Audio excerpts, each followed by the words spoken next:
Good afternoon students. तो आज आम दशम श्रेणी शोषण चैप्टर द्वितीय अध्याय शोषण चैप्टर देखा। तो एथर आम कौन कौन पढ़ा। तो फास्ट आम शोषण कौन जाना, देन शोषण प्रकार कौन, देन कोशीय शोषण कौन, देन जीव शोषण कौन, देन प्राणी मानक शोषण, जैविक जारण, मनुष्यर श्वासतंत्र आ श्वासक्रिया, ये सब विषय आम पढ़ा। देन फास्ट कौन है कि पोषण प्रक्रिया रे ग्रहण करिथिबा खाद्य जीव शरीर मध्य सरल उपादान रे परिणत हुए। यही सरल उपादान प्रत्येक जीवकोश उपलब्ध होता है। तो उपलब्ध उपादान मध्य ग्लूकोज भरी सरल खाद्य कोष भितर जारित हो शक्ति मिलता है। तो यह एक अपचय प्रक्रिया। तो अपचय माने कौन हो गला कि तो ग्लूकोज कौन है ना, आमे जो खाद्यटा खाइले तो सेटा भांगिकी छोट छोट खंड परिणत है। तो सी भी छोट छोट खंड परिणत हो आउरी छोट छोट खंड परिणत है, माइक्रो माने छोट छोट मिनी मिनी एथरे परिणत है। तो तापर जाएंगे सी आम जो कार्बोहाइड्रेट खाइले, जो श्वेतसार खाइले, से आमर को भांगिकी ग्लूकोज रे परिणत है। तो सेटा आमर हो गला अपचय प्रक्रिया है। तो पुणी जदि आम जिते बड़े आम आलोक शोषण रे ग्लूकोज को लेकिन से खाद्य एटिव तैयार करछे, तो सेटा कौन हो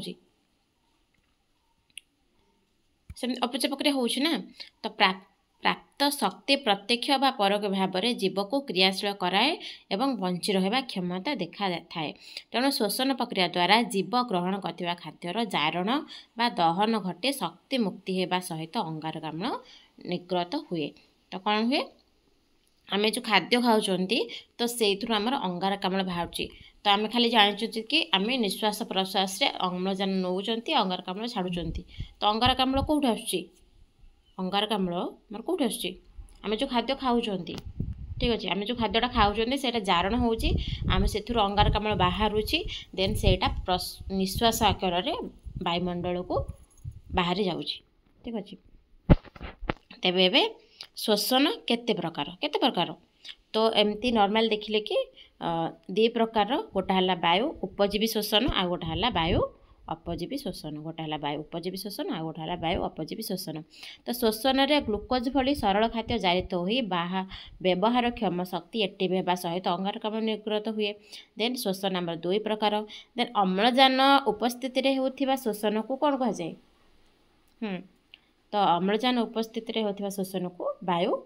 उपजीवी शोषण कह जाए। आ अम्लजान अनुपस्थित जो शोषणटा होटा आमर अपजीवी शोषण, वायु अपजीवी शोषण। माने खाद्य जारण हो किंतु सेठी आमर अम्लजान दरकार होनी है, तो सेटा आमर हो वायु अपजीवी शोषण। तो वायु उपजीवी शोषण रे अधिक शक्ति मिलुथिबा बेले वायु अपजीवी शोषण रे कम शक्ति मिलता है।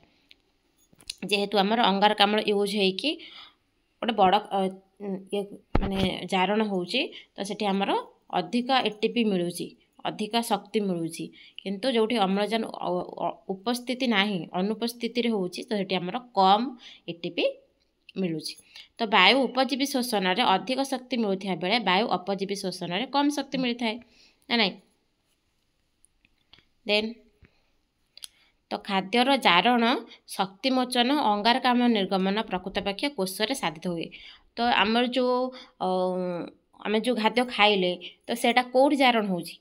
तुम मैंने भावुव ना कि आम शोषण मान तो श्वासक्रिया मैडम कहले कि सेटा आम बोधे फुसफुस हो जाऊँगी। सेमती नुह, तो प्रत्येक कोष केते ट्रिलियंस कोष अच्छा आम शरीर रे, तो से कोषर ही कोष भितर ही जो माइट्रोकॉन्ड्रिया अच्छी कोष जीवक अच्छी, तो से ही आमर खाद्यटा माने खाद्य तो नुह आमर शक्ति बाहर, तो से आमर शक्ति बाहर है। गोटे गोटे कार्बोहाइड्रेट को लेकिन गोटे गोटे ग्लूकोज को लेकिन सेठी आमर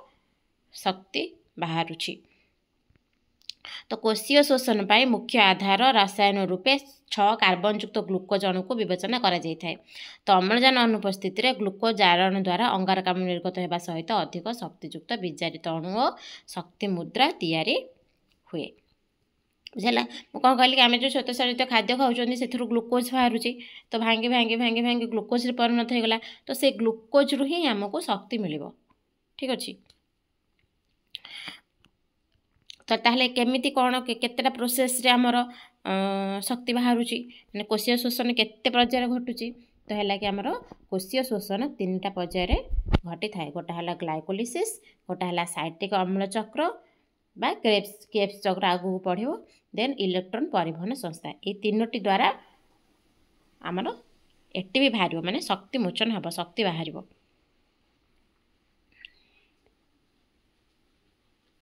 तो ये देख कोशीय शोषण आधार तो कोशीय शोषण आम कौन कौन दरकार अच्छी तो कोष भितर कोष जीवक थाए जोटा कि साइटोप्लाज्म बोलिक आम कहती तापर कोषर बाहर पटर कोष झिल्ली थाए तो कोष जीवक आम कोष झिल्ली द्वारा आवृत होता है देन ए विभिन्न अंगिका एंजाइम पोषकण इत्यादि रही था तो कोष जीवक ग्लाइकोलिसिस प्रक्रिया संपादित होता है तो ग्लाइकोलिसिस प्रक्रिया केउठ संपादित होता है कोष जीवक है माइट्रोकंड्रिया भितर हुए कौन कहली तो कोष जीवक माइट्रोकंड्रिया भितर आमर ये जो शक्ति मोचन हो तो आमर जो 3टा प्रोसेस रहा ग्लाइकोलिसिस क्रेब साइकेल साइट्रिक अम्ल चक्र देन इलेक्ट्रॉन परिवहन संस्था तो यहाँ आमर कोष भितर ही हो तो कोष जीवक कोष जीवक ग्लाइकोलिसिस ठीक अच्छे देन माइट्रोकंड्रिया अंगिका द्विस्तरीय झिल्ली द्वारा आवृत है तुम जानच कि माइट्रोकंड्रिया यहाँ आम जब माइट्रोकंड्रिया होता जब माइट्रोकंड्रिया होता आम 2टा झिल्ली रोचे गोटे बाह्य झिल्ली रोचे आ गोटे अंत झिल्ली रोचे तो माइट्रोकंड्रिया अंगिका द्विस्तरीय झिल्ली द्वारा आवृत यह भितर रसपूर्ण अंश को मैट्रिक्स कह जाए कौन कह जाए मैट्रिक्स कह जाए जोटा कि नवम श्रेणी रे कोष विषय माइट्रोकंड्रिया में पढ़ी देन ए विभिन्न जैविक अम्ल एंजाइम लिपिड प्रोटीन अणु इत्यादि रही था तो द्विस्तरीय झिल्लीर अंत झिल्ली मैट्रिक्स भितर को भांग हो पशि जाए यही भांग को क्रिस्टा कह जाए तो मैट्रिक्स साइट्रिक अम्ल चक्र प्रक्रिया अंत झिल्ली इलेक्ट्रॉन परिवहन संस्था कार्य करें तो कौटी आमर जो साइट्रिक अम्ल चक्र आउ अंत झिल्ली जो इलेक्ट्रॉन परिवहन संस्था कार्य करुच्ची तो यहीटा आमर माइट्रोकंड्रिया भितर हो मैट्रिक्स हूँ साइट्रोकन माने साइट्रिक अम्ल चक्र जोटा कि यहाँ भितर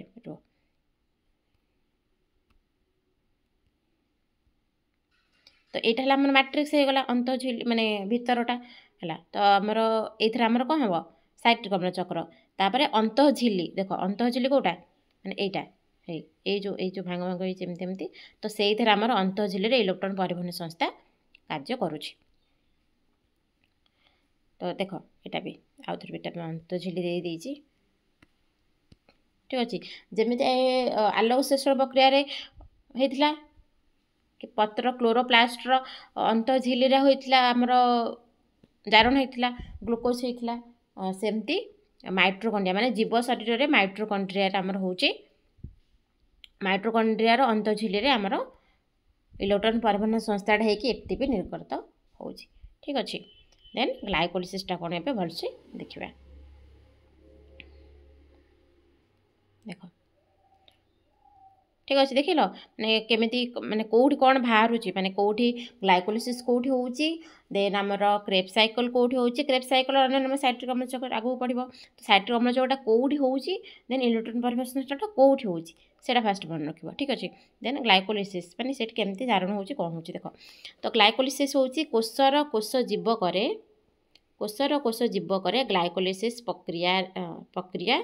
हुए देन यही प्रक्रिया रे ग्लूकोज विघटन 2 सोपान परिचालित प्रथम सोपान 6 कार्बनयुक्त ग्लूकोज अणु एटीपी ग्रहण कर उद्दीपित होगा द्वारा 2-3 कार्बनयुक्त सरल शर्करा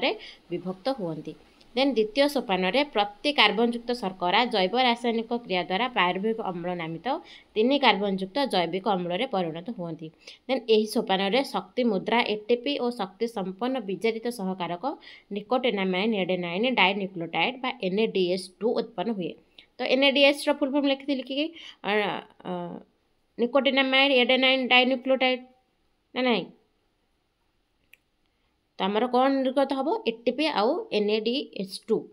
है तो देख तो फास्ट कौन है ना आमर फास्ट आमर ग्लूकोज जो ग्लाइकोलिसिसटा कौटी हम साइटोप्लाज्म यहाँ सेल हुए तो यार भितर ही हम यहाँ सेल माने माइट्रोकंड्रिया गोटे सेल तो सेल भितर जो क्लोरोप्लास्ट जोटा रहा ये आमर ग्लाइकोलिसिसटा हम फास्ट कौन हम कार्बन के ग्लूकोज सिंबल कौन C6H12O6 तो कईटा कार्बन है 6 कार्बनटा तो देख ये कौन लिखा प्रथम सोपान 6 कार्बनयुक्त ग्लूकोज अणु एटीपी ग्रहण कर उद्दीपक होगा द्वारा 3 कार्बनयुक्त सरल शर्करार विभक्त हुए तो C6टा भांगी जाए कौन हम C3 आउटा हम C3 है तो 3 कार्बनयुक्त सरल शर्करार विभक्त हम देन द्वितीय सोपान प्रति कार्बनयुक्त शर्करा जैव रासायनिक क्रिया द्वारा पारुभिक अम्ल नामित एक 3 कार्बनयुक्त जैविक अम्ल परिणत हम तो यहीटा भी 3 कार्बन थिला लास्ट को भी 3 कार्बन बाहर है किंतु ता भीतर बहुत किसी स्टेप अच्छी जोटा 10टा खंडे स्टेप अच्छी तुमको से कहुए है ठीक अच्छे तो फास्ट हम कि सरल 3 कार्बन युक्त सरल शर्करार परिणत हम लास्ट को पायरुभिक नामक अम्ल हम है बुझीपार तो फास्ट कार्बन भांगिला फास्ट जो 6 कार्बन युक्त ग्लूकोज थिला सेटा भांगिकी 3 कार्बन युक्त रे परिणत हैला तापरे एते 10टा स्टेप हैला जे लास्ट को पायरुभिक अम्ल जाएंगे परिणत हम है तो यहीटा मन रख कि द्वितीय सोपान 3 कार्बनयुक्त शर्करा जैव रासायनिक क्रिया द्वारा पायरुभिक अम्ल नामक एक 3 कार्बनयुक्त जैविक अम्ल परिणत हुए ये कौन हुए यही सोपान सब कौन हुए कि शक्तिमुदा एटीपी और शक्ति संपन्न विजारित सहकारक निकोटिनामाइन एडेनाइन और डाइन्यूक्लियोटाइड की उत्पन्न हम तो फास्ट एटीपी खर्च हम तो यहाँ तुमको कहुए कि एटीपी दुईटा एटीपी खर्च हम 4टा एटीपी खर्च हम देन लास्ट को जो एटीपी बाहर NADH2 बाहर से माइनस कराए तुमको तो एटीपी और NADP एति बाहर मन रख है तो NADH2 एटीपी बाहर निर्गत हम है सहित पायरुभिक अम्ल परिणत हम यहाँ मन रख कि ग्लूकोजटा पायरुभिक अम्ल परिणत होची सहित एटीपी आउ NADH2 निर्गत होची ठीक अच्छे तो देख जीव कोष जीवक पायरुभिक अम्लर परिवेश अनुरूप कार्यकारिता कि तो देख एबे हमर कौन बाहर पायरुभिक अम्ल बाहर सहित एटीपी NADH2 बाहर तो यही पायरुभिक अम्लटा आम कौटी बाहर देख कोष यहाँ आमर है कोष जीवक होगला तो ये आमर ग्लाइकोलिसिसटा संपन्न होगला ग्लाइकोलिसिसटा संपन्न होगला ये आमको मिलगला कि ग्लूकोज रू बाहर पायरुभिक एसिड बाहर पायरुभिक अम्ल बाहर ठीक अच्छे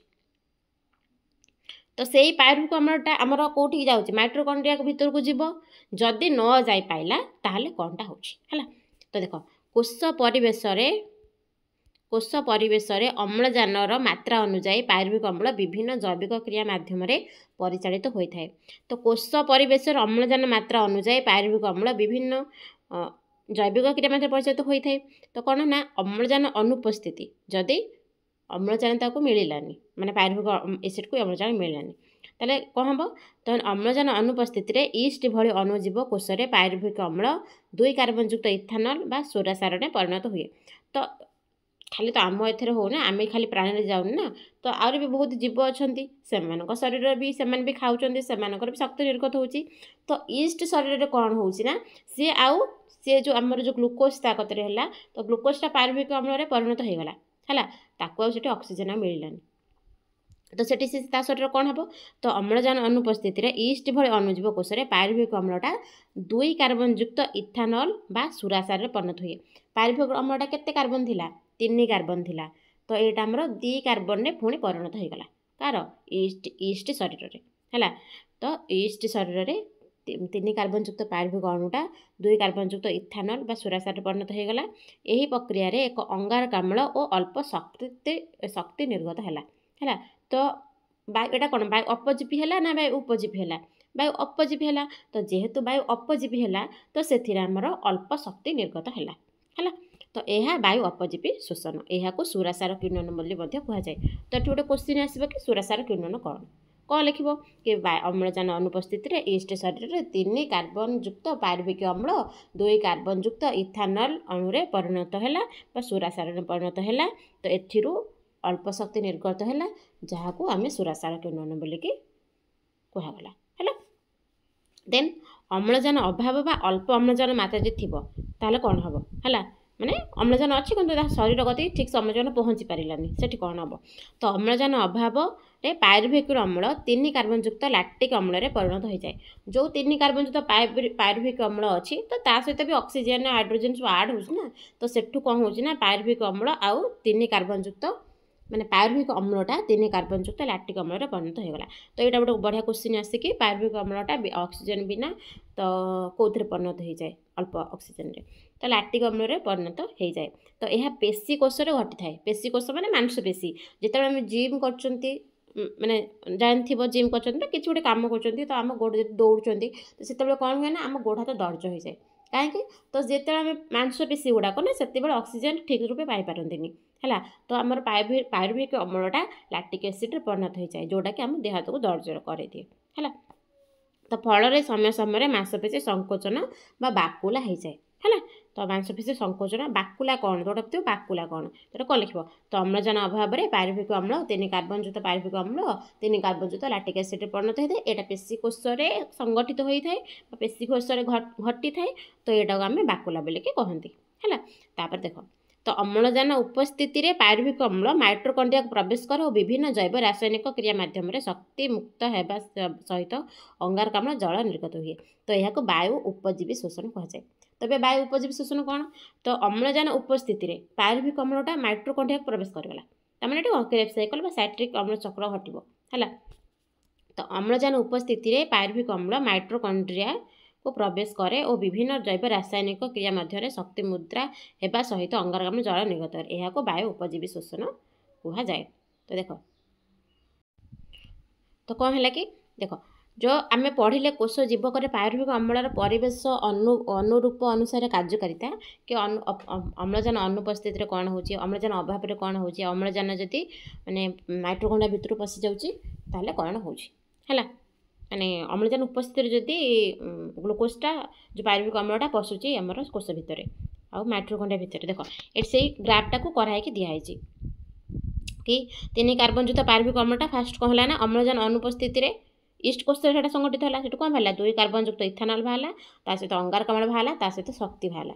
है तो सेकेंड कौन है 3 अम्लजान अभाव है पेशी कोष है एमती मन रख ईस्ट कोष पड़ी पेशी कोष पड़ी माइटोकॉन्ड्रिया पड़ी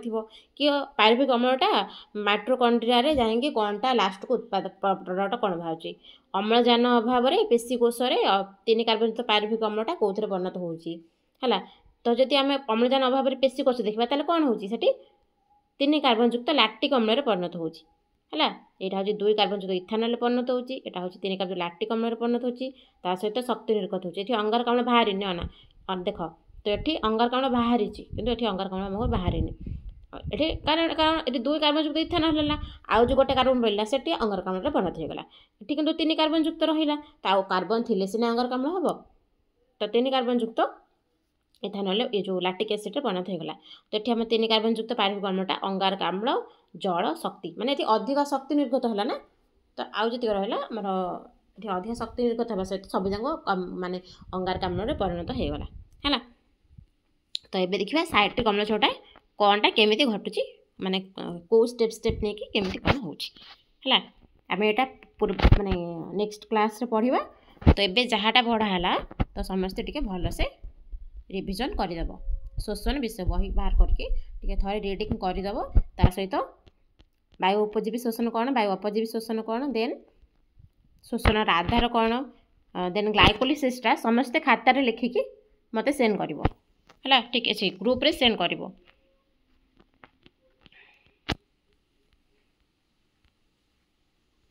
देन आम काली साइट्रिक अम्ल चक्र कौन देखिबा।